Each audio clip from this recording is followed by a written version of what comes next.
And finally tonight, we want to talk to you about Kashmir, the crown of India, often caught in conflicting narratives, often seen through political filters. One side says Kashmiris want to be fully and safely integrated with the rest of India. The other paints a picture of Kashmir simmering in discontent. Terror is used to hammer this narrative home. On one hand, videos show Kashmiris queuing up to join the Indian army. On the other, Kashmiris are seen pelting stones at Indian armed forces. Which one is true? Which is the real Kashmir? A bit of both perhaps, but Kashmir is in a state of flux. It is changing and it is important to map this change. I'll give you one example. Models walking down the ramp in Kashmir. Who could have imagined this a few years back? A fashion show in the valley. But you know, in the last 14 days, Kashmir has hosted not one but 2 fashion shows. It was a treat to the eyes, the revival of pluralism. Local models walking down the ramp, local designers showcasing their talent, dancers and artists fearlessly owning the stage. At least 500 guests attended the second fashion show. Among them were some big names from Bollywood. For Kashmiri artists, it was their stairway to Mumbai, India's maximum city, the home of Hindi cinema. The burst of opportunity and multiculturalism did not go down too well with some elements in the valley. So the second fashion show was accompanied by protests. It was also preceded by a terror attack.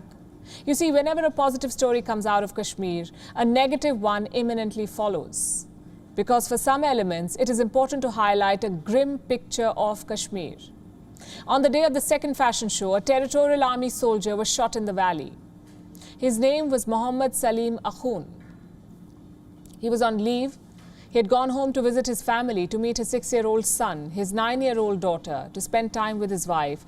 Terrorists attacked Akhun at his home and they killed him. And he was not the first soldier to be killed on leave.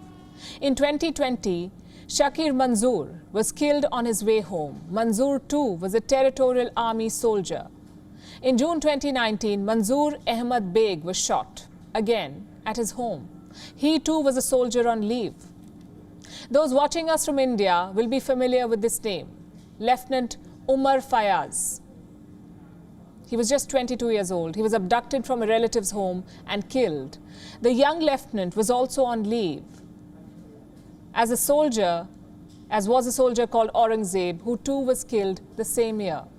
Now, this is the story of the second narrative, the grim one. It is stitched together with the sole purpose of spreading fear, for quashing the dreams of the youth, and for harassing youngsters for daring to dream Bollywood, for killing local men in uniform in order to deter the youth from donning it.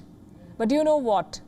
This strategy is not working anymore. Constructed fear has a limited shelf life. In Kashmir, it has expired.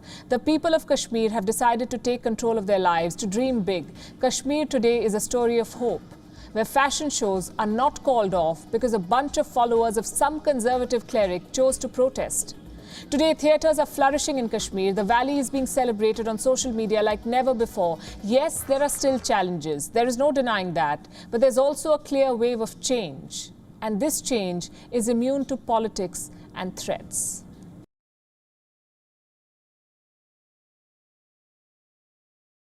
WION is now available in your country. Download the app now and get all the news on the move.